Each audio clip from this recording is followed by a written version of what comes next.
Hey there everyone, welcome back again in our C programming series. Yes friends, ये हमारे series का 10th lecture है, जहाँ पर आज हम हमारे प्रोग्रामिंग लैंग्वेज के और एक इंपॉर्टेंट कॉन्सेप्ट दैट मीन्स की डेटा टाइप के बारे में डिस्कशन करने वाले हैं। सबसे पहले समझते हैं कि डेटा टाइप क्या होता है। तो फ्रेंड्स, इसे हम रियल लाइफ एग्जाम्पल के साथ समझते हैं। एग्जाम्पल के तौर पर अगर मैं आपको बोलता हूँ कि मेरे पास यहाँ पर कुछ चीज़ है और उसे मुझे स्टोर करना है, तो उसके लिए आप मुझे कुछ कंटेनर ला के दो। तो यहाँ पर कई सारे स्टूडेंट्स ये सोचेंगे कि सर के पास कुछ लिक्विड फॉर्म में हो सकता है, लाइक कुछ वाटर हो सकता है, कुछ कोल्ड ड्रिंक्स हो सकता है, तो इसके लिए हम यहाँ पर सर को वाटर बोतल देते हैं। कई सारे स्टूडेंट्स ये सोचेंगे कि सर के पास कुछ बुक्स भी हो सकती है, तो इस बुक्स को स्टोर करने के लिए हम सर को बैग देते हैं। और कई सारे स्टूडेंट्स ऐसा भी सोच सकते हैं कि सर के पास कुछ खाने के लिए फूड भी हो सकता है, तो हम इसके लिए सर को कुछ प्लेट और बाउल देते हैं।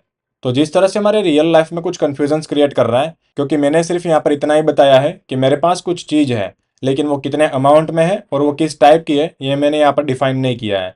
तो जिस तरह से रियल लाइफ में कुछ कन्फ्यूजन क्रिएट कर रहा है, तो इसी तरह से जब भी प्रोग्रामिंग लैंग्वेज इसमें हम कोई वेरिएबल क्रिएट करते हैं, लेकिन वो वेरिएबल किस टाइप के डेटा को होल्ड करने वाला है और वो कितने अमाउंट में इस डेटा को स्टोर करने वाला है, ये अगर हम हमारे कंपाइलर को नहीं बताते हैं, तो जिस तरह से रियल लाइफ में कन्फ्यूजन क्रिएट हुआ, इसी तरह से हमारे मेमोरी में भी कन्फ्यूजन क्रिएट होगा। दैट मीन्स वहां पर भी ये प्रॉब्लम्स क्रिएट होगा कि ये वेरिएबल को कितनी स्पेस हमारे मेमोरी में अलोकेट करना है। तो फ्रेंड्स, इसी प्रॉब्लम्स के सॉल्यूशंस के लिए हमारे पास डेटा टाइप होता है कि जब भी हम कुछ वेरिएबल क्रिएट करते हैं, तो वेरिएबल के साथ में हम उसकी डेटा टाइप को मेंशन करते हैं, ताकि हमारा कंपाइलर हमारी मेमोरी को इंस्ट्रक्शन दे सके कि ये वेरिएबल के लिए कितनी स्पेस ऑफ अमाउंट असाइन करनी है। फ्रेंड्स, इसके लिए हम यहाँ पर डेटा टाइप को देखते हैं। इसे प्रोग्रामिंग डेफिनेशन के साथ देखते हैं। Let's move on screen. Data type and their ranges in C. What are data types in C? Data type क्या है प्रोग्रामिंग के अंदर, ये देखते हैं। Data type is an attribute of data which tell the C compiler which type of data a variable is holding. So basically data type क्या होता है? तो एक एट्रीब्यूट होता है जो कि हमारे कंपाइलर सी कंपाइलर को बताता है कि वेरिएबल कौन से टाइप के डेटा को होल्ड करने वाला है। तो ये बताने के लिए हम क्या करते हैं? हम डेटा टाइप को मेंशन करते हैं। It can be type of integer, floating point, characters, bullions etcetera. Basically ये डेटा टाइप कौन कौन से टाइप की हो सकती है? ये इंटीजर भी हो सकती है, ये फ्लोटिंग पॉइंट भी हो सकती है, कैरेक्टर और बुलियंस भी हो सकती है। Formally, we use data type to specify the type of data our variable are holding. Basically, जिस तरह से हमने आगे समझा कि जो हमारा वेरिएबल्स है वो कौन से टाइप के डेटा को होल्ड कर रहा है, ये स्पेसिफाई करने के लिए हम यहाँ पर डेटा टाइप्स को यूज करते हैं। There are 3 type of data type available in our C programming. Basically हमारे सी प्रोग्रामिंग में टोटल 3 टाइप के डेटा टाइप्स अवेलेबल हैं, जिसमें सबसे पहले है प्राइमरी डेटा टाइप्स, इसे बेसिक डेटा टाइप भी बोला जाता है। फिर सेकेंडरी डेटा टाइप और third one is a user defined data type. तो यहाँ पर समझते हैं कि प्राइमरी डेटा टाइप्स में कौन कौन सी डेटा टाइप आती है, क्योंकि सेकेंडरी और यूजर डिफाइंड डेटा टाइप को हम एडवांस कॉन्सेप्ट में समझने वाले हैं। यहाँ पर सिर्फ अभी हम प्राइमरी डेटा टाइप के बारे में डिस्कशन करने वाले हैं। यहाँ पर देखते हैं प्राइमरी डेटा टाइप कौन कौन सी होती है। यहाँ पर कुछ कीवर्ड भी मेंशन है, short and long, in sign and unsign, जिसे हम डेटा टाइप मॉडिफायर भी बोलते हैं, जिसके बारे में हम आगे अभी प्रैक्टिकली देखने वाले हैं। तो सबसे पहले यहाँ पर प्राइमरी डेटा टाइप को देखते हैं, जिसके अंदर कौन कौन सी डेटा टाइप आती है। तो है इंटीजर, फ्लोटिंग पॉइंट, कैरेक्टर और डबल। ये 4 हमारी सबसे बेसिक डेटा टाइप होती है, जो कि अभी हम समझने वाले हैं। देन डिराइव्ड डेटा टाइप और यूजर डिफाइंड डेटा टाइप, जिसे हम एडवांस कॉन्सेप्ट में देखेंगे। प्राइमरी डेटा टाइप में हमारे पास है इंटीजर, फ्लोटिंग पॉइंट, कैरेक्टर और डबल। तो इस 4 डेटा टाइप को अभी हम प्रैक्टिकल एग्जाम्पल के साथ समझते हैं कि किस तरह से हम यहाँ पर डेटा टाइप के साथ वेरिएबल्स को क्रिएट कर सकते हैं, और अगर हमने कुछ वेरिएबल्स क्रिएट भी किए हैं तो इसकी वैल्यूज को हम अभी डिस्प्ले पर किस तरह से प्रिंट कर सकते हैं। तो देखते हैं प्राइमरी डेटा टाइप को। Let's move on VS code. Friends, यहाँ पर डेटा टाइप के लिए एक फाइल को क्रिएट करते हैं, data types dot C. Now सबसे पहले हमारी लाइब्रेरी को इंपोर्ट करेंगे, as include studio dot H, फिर जाके हमारा main function int main and then curly brackets, और करली ब्रैकेट्स के अंदर हम यहाँ पर लिखने वाले हैं रिटर्न 0। ओके, ये हमारे प्रोग्राम की बेसिक सिंटैक्स कंप्लीट हो गई। फ्रेंड्स, यहाँ पर हम हमारी प्राइमरी डेटा टाइप को मेंशन करते हैं, जिसमें सबसे पहले ये integer, then now second one is a floating point. यहाँ पर मैं लिख देता हूँ floating point. Third one is a double and fourth one is a character. तो ये कुछ हमारे पास 4 जितनी डेटा टाइप है, जो कि हमारी प्राइमरी डेटा टाइप है, जिसके बारे में अभी हम देखते हैं। ये हमारी 4 डेटा टाइप हो गई, इंटीजर, फ्लोटिंग पॉइंट, डबल और कैरेक्टर। बट अगर इसे हमें प्रोग्राम में मेंशन करना है, तो हम हमारे प्रोग्राम में किस तरह से लिख सकते हैं? तो हम प्रोग्राम में यहाँ पर कुछ इस तरह से लिख सकते हैं, इंट, जो कि एक कीवर्ड है, राइट। तो हम यहाँ पर हमारी डेटा टाइप का पूरा नाम मेंशन नहीं करते। अगर हमें हमारे प्रोग्राम में जब भी कुछ वेरिएबल्स क्रिएट करने होते हैं, तो हम सिर्फ यहाँ पर कीवर्ड्स का ही यूज करते हैं। तो मैंने यहाँ पर लिख दिया integer, then now second is a floating point, तो इसके लिए हम यहाँ पर कीवर्ड यूज करते हैं फ्लोट। देन डबल के लिए, तो डबल के लिए तो हमारा सेम ही कीवर्ड रहेगा, डबल। और देन नाउ कैरेक्टर के लिए, तो कैरेक्टर के लिए यहाँ पर मैं लिखने वाला हूँ केयर, जो कि हमारा एक कीवर्ड है और साथ में हमारे कैरेक्टर डेटा टाइप को भी रिप्रेजेंट करता है। तो इस तरह से हम कुछ यहाँ पर डेटा टाइप्स को लिख सकते हैं। केयर, डबल, फ्लोट और इंट। तो ये हमारी कुछ डेटा टाइप हो गए। नाउ यहाँ पर हम कुछ प्रैक्टिकल एग्जांपल देखते हैं कि किस तरह से हम वेरिएबल्स को क्रिएट करते हैं डेटा टाइप के साथ में। तो सबसे पहले मैं यहाँ पर एक इंटीजर वेरिएबल क्रिएट करता हूँ जिसका नाम मैं यहाँ पर लिख रहा हूँ ईयर। ओके, तो ये हमारे वेरिएबल्स का नाम हो गया। फिर जाके इसकी कुछ वैल्यू मैं यहाँ पर स्टोर कर रहा हूँ 2025 ये मैंने कुछ वैल्यू स्टोर कर दी। फिर जाके हम यहाँ पर एज करके कुछ वेरिएबल्स को क्रिएट करते हैं जिसकी वैल्यूज मैं यहाँ पर रख रहा हूँ 24।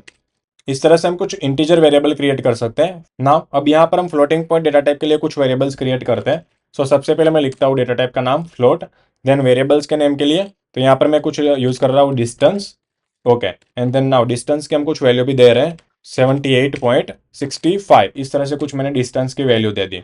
फिर जाके फ्लोट और एक वेरिएबल्स क्रिएट करते हैं जिसका नाम है प्राइस, और मैं यहाँ पर कुछ प्राइस को मेंशन कर रहा हूँ 677.98। इस तरह से मैंने कुछ वैल्यूज असाइन कर दी। तो ये हो गए हमारे floating point variable. Then now double के लिए हम यहाँ पर कुछ वेरिएबल क्रिएट करते हैं। सो डबल, एंड देन मैं यहाँ पर कुछ वेरिएबल क्रिएट करता हूँ पाई 3.1415925। इस तरह से इसकी कुछ वैल्यू हम यहाँ पर दे रहे हैं।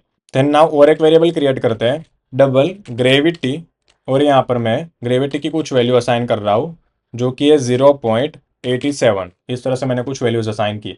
तो ये हो गया हमारा ग्रेविटी वेरिएबल। देन हमारे पास और एक प्राइमरी डेटा टाइप है जो कि है कैरेक्टर। तो उसके लिए कुछ वेरिएबल क्रिएट करते हैं। तो कैरेक्टर के लिए हम यहाँ पर कैर कीवर्ड को यूज करने वाले हैं कि वेरिएबल का नाम मैं यहाँ पर लिख रहा हूँ सिंबल, एंड देन इसकी कुछ वैल्यूज मैं यहाँ पर असाइन कर रहा हूँ। तो जब भी हम कोई कैरेक्टर वेरिएबल क्रिएट करते हैं और अगर उसमें हमें वैल्यू स्टोर करनी है तो उसके लिए हम यहाँ पर क्या लिख सकते हैं, तो यहाँ पर हम सिंगल इन्वर्टेड कॉमा को लिख सकते हैं और उसके अंदर हमें जो भी कुछ वैल्यूज को स्टोर करना है वो कर सकते हैं। लेकिन वैल्यू किस टाइप की होनी चाहिए, तो वैल्यू सिर्फ एक लेटर होनी चाहिए, एक सिंगल लेटर को ही हम यहाँ पर स्टोर कर सकते हैं, क्योंकि कैरेक्टर वेरिएबल की कैपेसिटी सिर्फ एक सिंगल लेटर को ही स्टोर करने की होती है। तो यहाँ पर हम कुछ इस तरह से लिख सकते हैं सिंगल इन्वर्टेड कॉमा और इसके बीच में यहाँ पर हैश सिंबल मैंने लिख दिया। तो इस तरह से सिंबल वेरिएबल हो गया। और एक वेरिएबल देखते हैं। सो मैंने यहाँ पर लिख दिया केयर, और यहाँ पर मैं कुछ ग्रेड नाम का एक वेरिएबल क्रिएट कर रहा हूँ ग्रेड, और यहाँ पर मैं ग्रेड स्टोर कर रहा हूँ लाइक मैंने यहाँ पर लिख दिया ए। तो ये हो गया हमारा ग्रेड वेरिएबल। तो इस तरह से हम यहाँ पर कैरेक्टर वेरिएबल को भी क्रिएट कर सकते हैं। नाउ यहाँ पर कई सारे स्टूडेंट को एक क्वेश्चन भी हो सकता है कि फ्लोटिंग पॉइंट वेरिएबल और डबल वेरिएबल ये दोनों में डिफरेंट क्या है। तो सबसे पहले समझते हैं इंटीजर को। इंटीजर वेरिएबल कब क्रिएट किया जाता है, तो जब भी हमें कोई वोल नंबर को स्टोर करना है, दैट मीन्स कि कंप्लीट डिजिट वाली वैल्यू को स्टोर करना है, तो हम यहाँ पर इंटीजर वेरिएबल को क्रिएट करते हैं। इसी तरह से जब भी हमें कोई डेसिमल वैल्यूज को स्टोर करना है तो हम यहाँ पर फ्लोटिंग पॉइंट वेरिएबल को क्रिएट करते हैं। लेकिन डेसिमल वैल्यूज में पॉइंट के बाद हमें अगर मैक्सिमम टू मैक्सिमम 5 और 6 वैल्यू ही चाहिए तो इसके लिए हम यहाँ पर फ्लोटिंग पॉइंट वेरिएबल को क्रिएट कर सकते हैं। लेकिन कई केस में ऐसा भी होता है कि हमें यहाँ पर डेसिमल वैल्यूज को स्टोर करना है, लेकिन जो भी हमारे पॉइंट के बाद की जो वैल्यू है वो हमारे 9 टू 10 डिजिट में रहने वाली है। तो इसके लिए हम यहाँ पर डबल जैसे वेरिएबल को क्रिएट करते हैं। बेसिकली फ्लोटिंग पॉइंट वेरिएबल में पॉइंट के बाद हम यहाँ पर 5 और 6 वैल्यूज को स्टोर कर सकते हैं, और डबल वेरिएबल में पॉइंट के बाद हम मैक्सिमम 9 टू 10 वैल्यूज को स्टोर कर सकते हैं। तो ये हमें किस टाइप की वैल्यू को स्टोर करना है उसके बेसिस पर ये डिसाइड होगा कि हमें फ्लोटिंग पॉइंट वेरिएबल क्रिएट करना चाहिए या फिर डबल वेरिएबल को क्रिएट करना चाहिए। और जो हमारा कैरेक्टर वेरिएबल है वो एक सिंगल इन्वर्टेड कॉमा के अंदर एक सिंगल लेटर को स्टोर कर सकता है। तो जो एक कैरेक्टर वेरिएबल है उसकी मैक्सिमम कैपेसिटी एक सिंगल लेटर को स्टोर करने की होती है। तो फ्रेंड्स यहाँ पर हमने देखा कि किस टाइप के डेटा टाइप्स हमारे पास अवेलेबल है और उसमें किस टाइप की वैल्यूज को हम यहाँ पर स्टोर कर सकते हैं ना। अब यहाँ पर हम ये देखते हैं कि जितने भी हमने वेरिएबल्स क्रिएट किए वो सारे वेरिएबल्स की वैल्यू अगर हमें प्रिंटफ के थ्रू यहाँ पर प्रिंट करनी है एक सेंटेंस में, तो हम किस तरह से कर सकते हैं। यहाँ पर मुझे कुछ वैल्यूज को इस तरह से प्रिंट करना है, दिस ईयर इज 2025। सो मैं यहाँ पर किस तरह से कर सकता हूँ, तो इसे हम प्रैक्टिकल एग्जाम्पल के साथ देखते हैं। तो सबसे पहले मैं यहाँ पर क्या करूंगा, तो मैं यहाँ पर इसके लिए प्रिंटफ स्टेटमेंट को लिखूंगा, प्रिंटफ पैरेंथेसिस और लास्ट में सेमीकोलन, बीच में मैं यहाँ पर लिख सकता हूँ दिस ईयर इज, और मुझे यहाँ पर क्या लिखना है 2025। तो ये तो मैंने यहाँ पर स्टैटिकली लिख दिया 2025, लेकिन मुझे क्या करना है, मुझे यहाँ पर मेरे वेरिएबल्स की वैल्यूज को प्रिंट करना है। तो उसके लिए मैं यहाँ पर क्या कर सकता हूँ, तो दिस ईयर इज, और जहां पर मुझे वैल्यूज को प्रिंट करना है वहां पर मैं यूज कर सकता हूँ हमारा फॉर्मेट स्पेसिफायर जो कि है परसेंटेज डी। अब ये बेसिकली फॉर्मेट स्पेसिफायर क्या होता है, तो जब भी हमें कोई वेरिएबल्स की वैल्यूज को प्रिंट करना होता है तो ये वैल्यू को प्रिंट करने के लिए हमें कुछ फॉर्मेट स्पेसिफायर प्रोवाइड किए गए हैं जो कि हमारे वेरिएबल्स की वैल्यूज को रीड करके उसे हमारी डिस्प्ले पर प्रिंट करते हैं। तो यहाँ पर हमारे पास कौन कौन से फॉर्मेट स्पेसिफायर अवेलेबल है, तो सबसे पहले देखते हैं इंटीजर के लिए। तो इंटीजर के लिए हमारे पास है परसेंटेज डी, फिर बाद में जाके फ्लोट, तो फ्लोट के लिए हमारे पास होता है परसेंटेज एफ, डबल के लिए हमारे पास होता है परसेंटेज एल एफ जिसका मीनिंग होता है लॉन्ग फ्लोट, और लास्ट में हमारे पास कैरेक्टर है जिसके लिए हमें मिलता है परसेंटेज सी। तो ये कुछ हमारे फॉर्मेट स्पेसिफायर है जो क्या करते हैं, हमारे वेरिएबल्स की वैल्यूज को डिस्प्ले पर प्रिंट करने के लिए हमें हेल्प करते हैं। सो नाउ यहाँ पर मैंने लिख दिया this year is a percentage D, लेकिन ये परसेंटेज डी की जगह पर मुझे प्रिंट क्या करना है, तो उसके लिए मुझे क्या करना पड़ेगा, इसके लिए मुझे यहाँ पर कुछ आर्ग्यूमेंट, सेकंड आर्ग्यूमेंट पास करना पड़ेगा कि ये परसेंटेज डी की जगह पर मुझे यहाँ पर वेरिएबल की वैल्यूज को प्रिंट करके दो। और ये हमारा ईयर क्या है, तो ये ईयर हमारा वेरिएबल्स है जिसकी वैल्यूज को मुझे यहाँ पर प्रिंट करना है। तो नाउ इसके लिए मैं यहाँ पर शॉर्टकट के यूज करके हमारे प्रोग्राम को एग्जीक्यूट करता हूँ।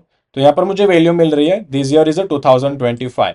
क्यों, तो जब भी मैंने यहाँ पर परसेंटेज डी लिखा, तो परसेंटेज डी लिखने के बाद ही मेरा क्या होगा, मेरा कंपाइलर है वो लाइन बाय लाइन हमारे सेंटेंस को रीड करता जा रहा है। और जहां पर उसने परसेंटेज डी दैट मीन्स हमारे फॉर्मेट स्पेसिफायर को देखा, तो वो क्या करेगा, तो वो हमारे सेकंड आर्ग्यूमेंट में जाके हमारा जो भी कुछ वेरिएबल्स है उसकी वैल्यूज को रीड करेगा। तो बेसिकली यहाँ पर जाएगा और उसकी वैल्यू यहाँ पर उसे मिलेगी 2025, जो कि यहाँ पर उसे प्रिंट करके देगा। तो ये कुछ इस तरह से वर्क कर रहा है। और अगर मैं यहाँ पर हमारे सेकंड आर्ग्यूमेंट को पास नहीं कर रहा हूँ, अगर मैं यहाँ पर ईयर को मेंशन नहीं कर रहा हूँ, तो फिर क्या होगा, तो मैं यहाँ पर जो कुछ वैल्यू मिल रही है वो क्या मिल रही है, जीरो। दैट मीन्स कि कुछ गार्बेज वैल्यू में यहाँ पर मिल रही है, क्योंकि एक्चुअल में परसेंटेज डी को यहाँ पर वैल्यूज प्रिंट करने के लिए कुछ वेरिएबल चाहिए, लेकिन हमने यहाँ पर वेरिएबल प्रोवाइड नहीं किया। तो क्या कर रहा है, तो वो कुछ भी गार्बेज वैल्यू को यहाँ पर प्रिंट कर रहा है। तो यहाँ पर परसेंटेज डी की जगह पर कुछ वैल्यूज को प्रिंट करने के लिए हम एज एन सेकेंड आर्ग्यूमेंट हमारे वेरिएबल के नेम को लिखेंगे। तो मैंने यहाँ पर लिख दिया ईयर। इसी तरह से अगर मुझे एज की वैल्यू को प्रिंट करना है, तो उसके लिए यहाँ पर मैं लिख सकता हूँ प्रिंटफ फंक्शन एंड देन, और मैं यहाँ पर लिख सकता हूँ user age is percentage D. जहां पर हमें वैल्यूज को प्रिंट करनी है वहां पर हमें फॉर्मेट स्पेसिफायर को मेंशन करना है। तो मैंने यहाँ पर लिख दिया परसेंटेज डी, और यहाँ पर कॉमा करके हम लिख सकते हैं हमारे वेरिएबल का नाम जो कि है एज। नाउ हम प्रोग्राम को एग्जीक्यूट करते हैं। तो यहाँ पर मुझे मिल गया this year is 2025 and user age is 24। तो इस तरह से हमें कुछ वैल्यूज मिल रही है, लेकिन यहाँ पर मुझे सेंटेंस को नई लाइन में ले जाना है, तो उसके लिए मैं यहाँ पर यूज कर सकता हूँ बैकस्लैश एन। यहाँ पर भी मैं लिख सकता हूँ बैकस्लैश एन। नाउ अब यहाँ पर मैं प्रोग्राम को एग्जीक्यूट करके दोनों की वैल्यू चेक कर लेता हूँ। तो this year is 2025 and user age is 24। तो इस तरह से हमें कुछ वैल्यूज मिल रही है और ये हमें नई लाइन में मिल रही है। तो इस तरह से हम कुछ इंटीजर वेरिएबल की वैल्यूज को प्रिंट कर सकते हैं। इसी तरह से अगर हमें फ्लोटिंग पॉइंट वेरिएबल्स की वैल्यू प्रिंट करनी है, तो उसके लिए मैं यहाँ पर क्या कर सकता हूँ, तो मैं यहाँ पर फिर से प्रिंट एफ फंक्शन को लिखता हूँ प्रिंट एफ एंड देन हमारे पास वेरिएबल कौन सा है, तो हमारे पास वेरिएबल है डिस्टेंस वेरिएबल। तो हम यहाँ पर चेक करते हैं, तो वैल्यू ऑफ डिस्टेंस, तो value of distance is, distance की वैल्यू क्या है, तो उसे प्रिंट करने के लिए हम यहाँ पर फॉर्मेट स्पेसिफायर परसेंटेज एफ को यूज करते हैं, और कोमा के बाद हम यहाँ पर लिख सकते हैं डिस्टेंस वेरिएबल। ओके, अब यहाँ पर हमें कुछ वैल्यूज मिल जाएगी। तो हमें यहाँ पर डिस्टेंस की वैल्यू मिल रही है 78.65 एंड देन फिर बाद में जाके यहाँ पर सभी जीरो। तो बेसिकली ये क्या हुआ, तो यहाँ पर हमने देखा कि हमने तो सिर्फ वैल्यू यहाँ पर स्टोर की थी 78.65, लेकिन हमें जो आउटपुट मिल रहा है वो किस तरह से मिल रहा है 78.65 एंड बाद में यहाँ पर हमें 3 डिजिट और एक 2, इस तरह से कुछ मिल रहा है। तो ऐसे क्यों वैल्यू को शो कर रहा है, क्योंकि जो भी हमारा फ्लोटिंग पॉइंट वेरिएबल है वो बाय डिफॉल्ट पॉइंट के बाद 6 डिजिट को स्टोर करता है, और अगर हमने यहाँ पर डिजिट के बाद 2 ही वैल्यू को प्रोवाइड किया तो बाकी की सारी वैल्यूज को एज ए जीरो कंसिडर कर देगा, राइट। तो इस तरह से कुछ हमारा फ्लोटिंग पॉइंट वेरिएबल काम करता है। लेकिन मुझे यहाँ पर पॉइंट के बाद सिर्फ 2 ही वैल्यू चाहिए, तो मैं यहाँ पर क्या कर सकता हूँ, मैं यहाँ पर लिख सकता हूँ .2। तो इसका मीनिंग ये हुआ कि अब सिर्फ यहाँ पर फ्लोटिंग पॉइंट वैल्यू में पॉइंट के बाद सिर्फ 2 ही डिजिट को शो करेगा, बाकी के डिजिट को यहाँ पर शो नहीं करेगा। तो एक बार मैं यहाँ पर इसके आउटपुट को चेक करता हूँ। तो यहाँ पर मुझे कुछ मिल रहा है 78.65। अगर मुझे पॉइंट के बाद 3 डिजिट को चाहिए, तो मैं यहाँ पर लिख सकता हूँ .3। तो ये मुझे पॉइंट के बाद के 3 डिजिट को शो करेगा 78.650, इस तरह से कुछ ना। इसी तरह से हम यहाँ पर डबल वेरिएबल की वैल्यू को भी प्रिंट करके देख लेते हैं। सो बेसिकली मैं यहाँ पर लिख रहा हूँ दी वैल्यू, हमारे पास वेरिएबल कौन सा है, तो ग्रेविटी है, तो मैं यहाँ पर लिख रहा हूँ gravity. The value of gravity is a percentage, और यहाँ पर डबल वैल्यू को प्रिंट करने के लिए मैं लिख रहा हूँ परसेंटेज एल एफ, जो कि क्या करेगा, हमारे डबल वेरिएबल की वैल्यू को प्रिंट करने में हमें हेल्प करेगा। So now comma and then मैं यहाँ पर लिख रहा हूँ ग्रेविटी वेरिएबल हमारा, तो ये हमारे ग्रेविटी वेरिएबल की वैल्यू को प्रिंट करके देगा। सो यहाँ पर मुझे कुछ वैल्यू मिल रही है 0.87, 45 एंड 35। देन नाउ मैं यहाँ पर एक और वेरिएबल की वैल्यू को प्रिंट करके चेक कर लेता हूँ, कैरेक्टर वेरिएबल।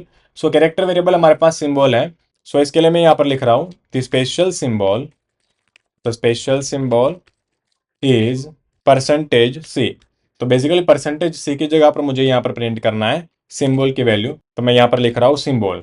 तो मुझे यहाँ पर सिंबल की वैल्यू को प्रिंट करके मिल जाएगी। तो सिंबल देन नाउ एग्जीक्यूट। सो सिंबल की वैल्यू मुझे यहाँ पर मिल रही है हैज़, तो बेसिकली हमारा स्पेशल सिंबल हो गया। तो इस तरह से हम कुछ वेरिएबल की वैल्यू को प्रिंट भी कर सकते हैं। तो ये हो गया हमारा डेटा टाइप और उसके फॉर्मेट स्पेसिफायर। डेटा टाइप हमारे पास इंटीजर है, फ्लोटिंग पॉइंट है, डबल और कैरेक्टर, और बेसिकली उसके फॉर्मेट स्पेसिफायर हो गए percentage D, percentage F, L F and percentage C. तो यही हमें फॉर्मेट स्पेसिफायर को याद रखना है, क्योंकि जब भी हम कोई वेरिएबल क्रिएट करेंगे और अगर उसकी वैल्यू को हमें हमारे डिस्प्ले पर प्रिंट करके देखनी है, तो इसके लिए हम यहाँ पर क्या कर सकते हैं, फॉर्मेट स्पेसिफायर को यूज़ कर सकते हैं। सो फ्रेंड्स, आज के लेक्चर में हमने यहाँ पर डेटा टाइप के बारे में देखा कि बेसिकली हमारी प्राइमरी डेटा टाइप कौन कौन सी है, और इस प्राइमरी डेटा टाइप के लिए हम किस तरह से वेरिएबल को क्रिएट कर सकते हैं और उसकी वैल्यू हम डिस्प्ले पर प्रिंट कर सकते हैं। तो अगर आपको कोई भी कंफ्यूजन है तो आप मुझे कमेंट में बता सकते हैं। तो फ्रेंड्स, यहाँ तक ही रखते हैं इस लेक्चर में। नेक्स्ट लेक्चर में हम यहाँ पर प्रोग्रामिंग लैंग्वेज में इनपुट आउटपुट किस तरह से लिया जा सकता है, इसके बारे में देखने वाले हैं। सो मिलते हैं नेक्स्ट लेक्चर में। Thank you.